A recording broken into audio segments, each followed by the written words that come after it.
Buenas noches, bienvenidos a esta segunda entrega de Observatorio Cotidiano sobre la economía mexicana y anexas. Juan Carlos Moreno Brid, María Eugenia Romero Sotelo, gracias por acompañarnos esta noche en este segundo programa dentro de la nueva serie de TV UNAM. Juan Carlos, ayer, martes, la sección financiera del Universal cabecea: deuda, un lastre para la economía. Y hoy el Financiero, reportando la plática que diera el secretario de Hacienda a su partido, el Partido Revolucionario Institucional, nos dice: Hacienda propondrá bajar gasto en el 2017. Y todo en aras o ante el altar de la austeridad. Bendita palabra, pero al mismo tiempo vilipendiado término. En estos años los europeos llegaron a hablar de austericidio, recuerdo. Tú acabas de publicar en el World Economic Review un muy interesante trabajo sobre la austeridad en México, sus impactos económicos y los difíciles, las desagradables elecciones por delante. Dinos algo sobre ¿qué quiere decir austeridad? ¿Es lo que necesitamos hacer? ¿Es bondadosa la austeridad al fin de cuentas? Muchas gracias por la invitación a estar aquí contigo y con la doctora Maru. La austeridad es como un vampiro que chupa sangre, que crees que lo matas y vuelve, y además sonríe. La austeridad es una idea de que la mejor política económica es, en el fondo, menos Estado, Rolando. Que lo que hay que hacer es recortar el gasto. Parece que Keynes nunca existió.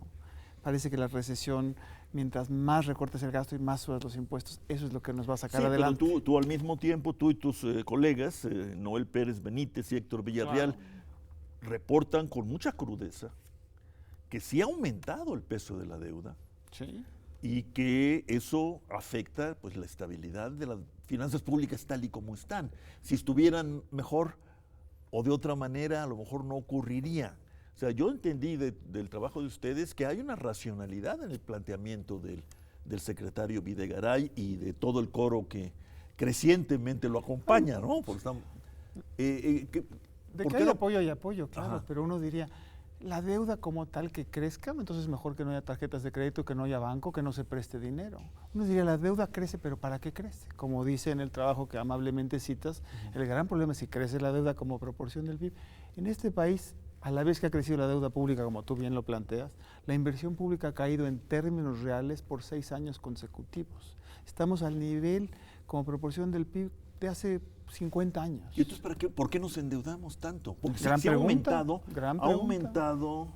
la deuda, sí, como porcentaje del PIB en estos años del presidente Peña, del 34% al 48.5%. Muchos puntos. Claro, el presidente Calderón no hizo malos quesos, como se dice científicamente. Sí. El porcentaje de deuda con respecto a PIB fue de 18.8 a 34.3. Fue un gran salto el que dio el presidente Calderón, que presumía de austero, ¿no? Entonces, ¿qué hemos gastado que nos obligue a endeudarnos? Y pongámonos, ¿por qué nos endeudamos? ¿Por qué se endeuda uno? Porque no tiene suficientes ingresos. Este país lo que necesitamos es tener más ingresos para el Estado. Y que se gaste mejor, que ese es otro punto, ¿no? Pero cuando tú bien apuntas que sube la deuda, baja la inversión pública, como yo recuerdo, diciendo, entonces, ¿en qué lo estamos gastando? ¿Lo estamos gastando en transferencias? ¿En qué tipo de gasto? Gasto corriente. Tenemos un Estado que no tiene los ingresos suficientes para poder pagar ya no solo la inversión que se está cayendo, sino siquiera el gasto corriente. Y si le sumas además que la economía no está creciendo y los niveles de pobreza y desigualdad son enormes, entonces hay un fuerte cuestionamiento, pero yo no diría que es porque la deuda sea el lastre, sino la manera en la que se está haciendo la política económica, pensando que para bajar la deuda lo que hay que hacer es que hay que bajar el gasto, hay que bajar la actividad económica, y al final nos diría, la única manera en que la deuda deje de ser un problema es orientándonos a crecer más. No ha habido una experiencia histórica que nos recuerde aquí la doctora, en la cual la austeridad haya servido para sacar a los países de sendas de lento crecimiento, ya no digas de crisis o recesión. Maru, doctora Romero Sotelo, Maru, tú has estado metida de cabeza en una investigación que a mí me permite decirte ahora, esto que nos cuenta Juan Carlos es una historia vieja, ¿no? Es una historia muy Es una vieja. historia vieja, tú estás muy familiarizada con ese cuento. Sí. Estamos por recibir próximamente de parte del Fondo de Cultura Económica los resultados de esa investigación sobre el pensamiento conservador mexicano en materia económica, que seguramente nos dará mucho de qué hablar. Muchas gracias.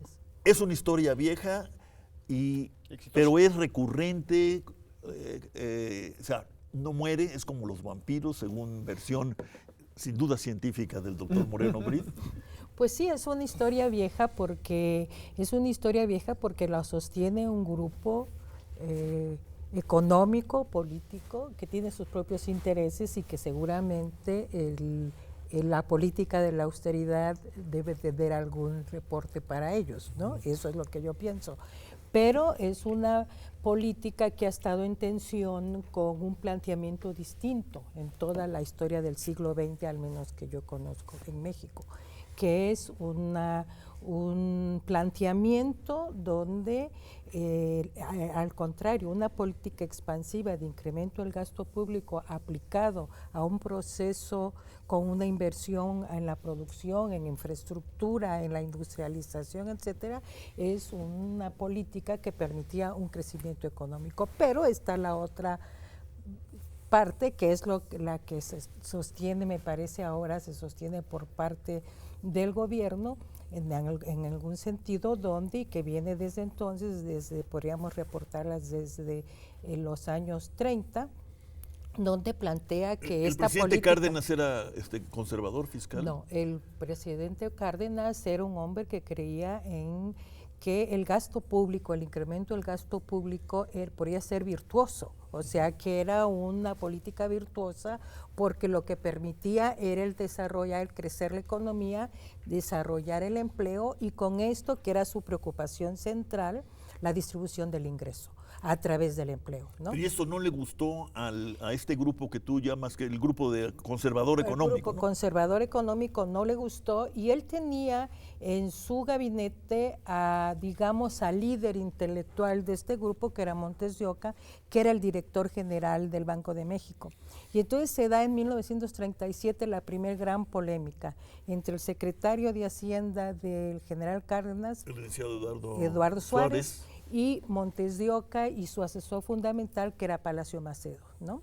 Que más tarde son los que forman el ITAM. O sea, que institucionalizan, me parece a mí, esa línea de pensamiento en el país. Entonces, el ITAM, digamos, sería una especie del Vaticano de la austeridad fiscal mexicana. Yo creo que sí, en gran parte, ¿no? ¿Y no hay luteros por ahí, a la vista? Pues hay luteros, sí, algunos luteros son los que van a formar el desarrollismo, la corriente desarrollista, que está Antonio Beteta, Ramón Beteta, que va a tener un debate muy fuerte, además con esta corriente, con la devaluación del 48-49 y con el propio Fondo Monetario Internacional, que lo que quería era el Fondo Monetario Internacional, que quería la contracción del gasto como un elemento que permitiera revaluar el peso. Aparece y reaparece, Juan Carlos Moreno, el tema de la austeridad, pero si reaparece es porque la otra visión de la que nos ha hablado la doctora Romero, pues tiene presencia política, influencia, capacidad incluso de decisión. O de plano tendremos que resignarnos a una austeridad que eventualmente pruebe sus virtudes. ¿Cuál es tu visión en este momento? ¿Cuáles son los difíciles, desagradables momentos de decisión para adelante? Déjame tomar a Lutero, que lo mencionaste. Ajá. Lutero renace en el Fondo Monetario Internacional. El Fondo Monetario Internacional, hace relativamente poco, reconoce que su política de austeridad para salir de la crisis del 2008-2009, que por cierto era una crisis bancaria inicialmente, recordemos, que después vienen rescates de gobiernos, después se vuelve una crisis de gobiernos soberanos o de deuda soberana, pero no era una crisis de deuda soberana. El único país que tenía problemas de déficit era Grecia, y mucho mayor de lo que se había reconocido. Pero España e Irlanda tenían superávit fiscal inclusive. Bueno, el fondo reconoce ahora que para poder restablecer el crecimiento, la austeridad no va por ahí, que hay que tener mucho cuidado. si uno exagera recortando el gasto hacia abajo, valga el pleonasmo, en fin, porque luego le llaman ajustándolo, que lo que puedes hacer es minar las condiciones de crecimiento y la confianza del sector privado, porque ese es el discurso, Rolando. El discurso es que lo que hay que hacer, papers muy famosos que después probaron ser totalmente errados en sus bases teóricas y empíricas, lo que hay que hacer es que recorta uno el gasto público, tratas de recortar el déficit y eso va a restablecer la confianza del sector privado y va a salir adelante. Hay un Lutero en esa iglesia. El Fondo Monetario, claro. El Fondo Monetario Internacional. Y también las calificadoras de riesgo. Pero dicen que tenemos que tener ¿qué cuidado. nos pasa, Maru? Antes de irnos a una pausa. ¿Qué ocurre? Si el Fondo Monetario Internacional está tratando de aprender de la historia, nosotros hemos bebido en la historia siempre, y nuestros gobernantes han solido presumir, ¿no?, de estar educados en la historia patria. ¿Qué pasa ahora? ¿Estamos contra el Fondo Monetario Internacional, a contracorriente del Fondo Monetario?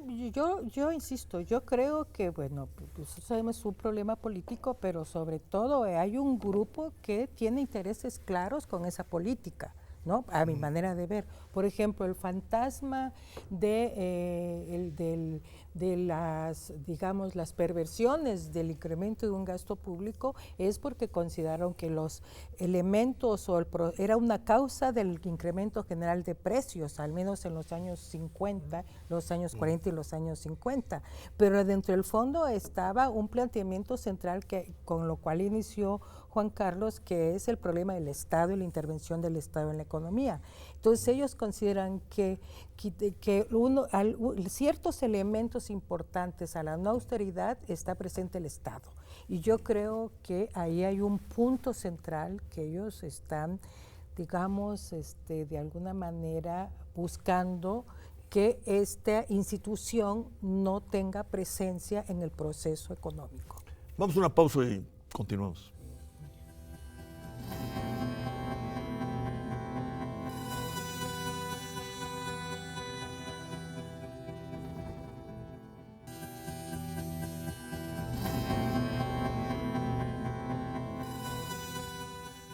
Hay visiones, enfoques metidas en la historia y en la ideología, digamos, vamos a llamarle ideología histórica, que ha cruzado los diferentes momentos de la modernidad, del capitalismo. Pero hay, dices, intereses. Yo creo que ¿Cuáles serían, cómo identificar, cómo ilustrar estos intereses que están en juego? Bueno, en el caso de México, los intereses, o sea, que el sector que estuvo siempre a favor de la austeridad y ha estado siempre, porque no ha sido en coyunturas, yo creo que es un trabajo y ha estado permanente, ha sido, por ejemplo, un grupo de banqueros, ¿no? O sea, el capital financiero, un grupo de capital financiero ha sido el que ha estado pujando, inclusive formando instituciones que promuevan esta política y esta visión de la economía. Entonces, uno es el grupo de banqueros, que es muy importante, y ahí es interesante ver que son pocos los industriales que estuvieron metidos en este proceso, o alguno que otro que estuvo ligado al capital bancario, pero es generalmente la Asociación Mexicana. Asociación Mexicana, ahora se llama Asociación Mexicana de Bancos, de ¿no? bancos, sí. No, Ellos han sido desde 1928 que se formó, han sido los que han estado presentes. Incluso ahora, Marco, ahora con tanta presencia de la banca internacional, ellos estarían también yo creo que sí. Que es que ellos siempre promovieron la asociación y la apertura al capital externo. O sea, esa fue su bandera todo el siglo XX. A mí lo que me parece interesante es que ellos fueron alimentando esa postura y consolidando esa postura. Y hay momentos, y día a día debatían a través de sus propios órganos la postura de los gobiernos desarrollistas. Entonces, yo creo que sí.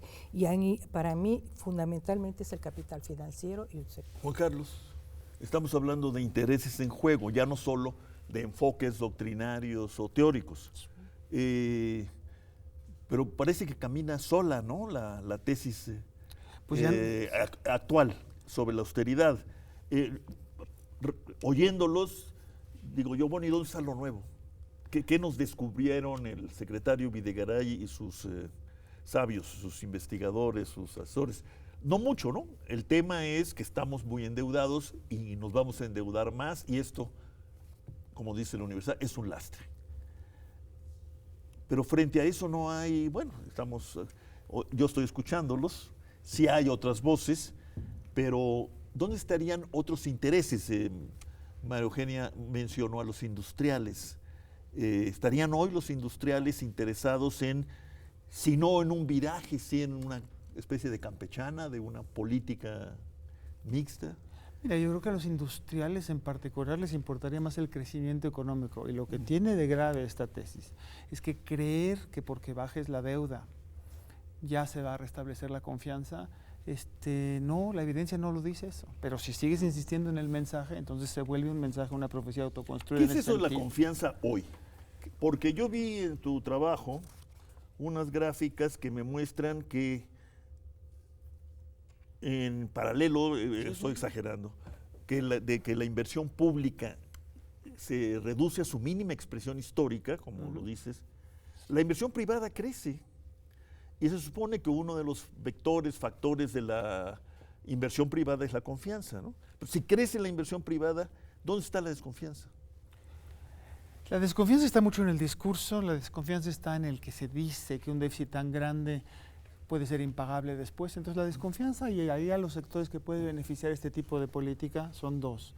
Uno es el rentista en el sentido de la banca, si quieres, y otro...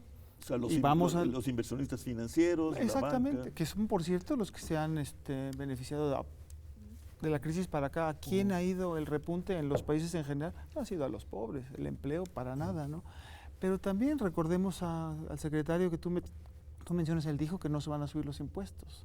México tiene una historia... Bueno, lo dijo el presidente de la República también, ¿no? Es cierto, lo dijo él, lo corrijo.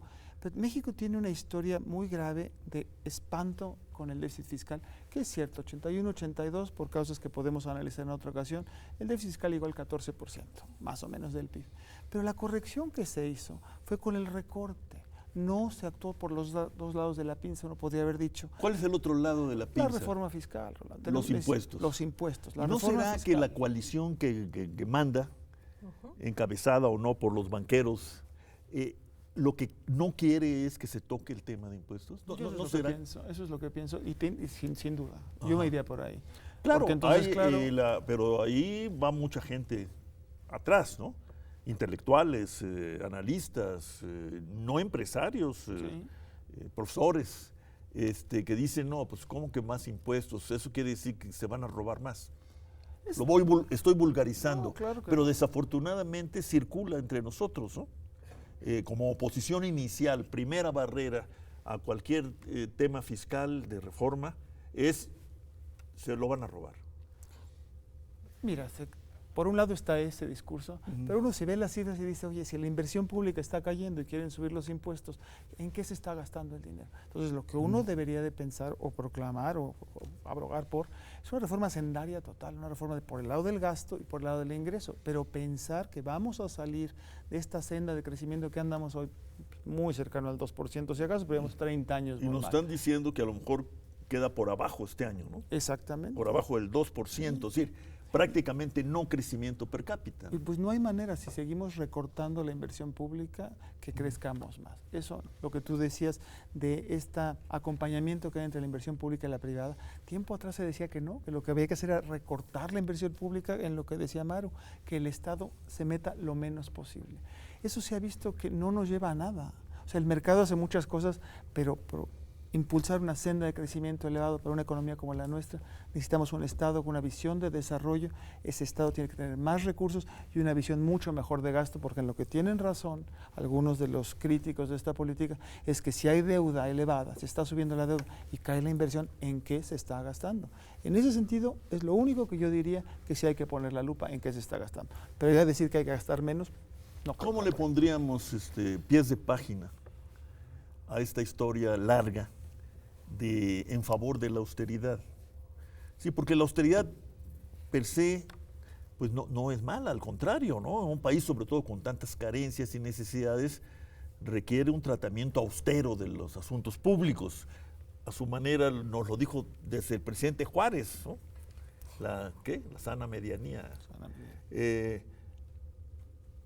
o debemos, para pensar en términos de un desarrollo mejor, debemos pensar en abandonar de plano el tema de la austeridad? No, yo creo que no hay que abandonarlo, yo creo que hay que combatirlo, ¿no? Eso es lo que yo sí creo que hay que combatirlo, el tema de la austeridad, porque yo creo que el tema de la austeridad ha servido a algunos, ¿no? No nos ha servido a todos, ¿no? Entonces, es una política para un sector y dirigida a algún sector. Por ejemplo, Juan Carlos hablaba de una política fiscal, ¿sí?, ¿no?, importante, amplia, profunda. Pues es lo que no han permitido estos grupos que se haga. Ramón Beteta y trató de, con las utilidades, el impuesto a las utilidades excedentes, de gravar a los grandes, ¿no?, a los ingresos grandes. En el 47 buscó hacer una reforma fiscal, y sus enemigos, ¿quiénes fueron? ¿No? Velasco, Gustavo Velasco, uno de los representantes intelectuales de este grupo, sobrino de Montes de Oca, fue uno de los grandes opositores y que me sostiene un debate con él. Después vino Caldor, y Ortiz Mena cedió ante la presión de los empresarios. Usted lo dice muy claro en Reflexiones. Entonces, el punto aquí importante es que es una política que conviene a un sector, ¿no?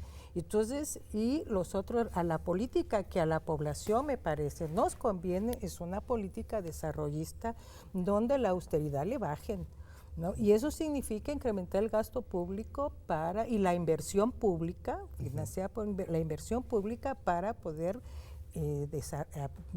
llevar al país por una senda de desarrollo, y creo que es lo que nos está haciendo. Yo creo que el combate a la política, a la austeridad, es fundamental para nosotros. Pero eso, supongamos que así es, eso lleva tiempo. Sí. Y el tiempo pues tampoco perdona, ¿no? El tiempo constitucional es el 8 de septiembre, proyecto de presupuesto de egresos de la Federación, en noviembre a más tardar, presupuesto vemos, y ley de ingresos para financiar ese presupuesto, y decimos no a la austeridad. ¿No hay un problema de disonancia temporal aquí, disonancia conceptual? Sí. Lo que hay problema es de visión, Rolando. Sí. O sea, como tú bien dices, el tiempo es imperdonable, pero el largo plazo y el corto plazo empiezan hoy. Entonces hoy, si el discurso es lo que vamos a ver es más austeridad.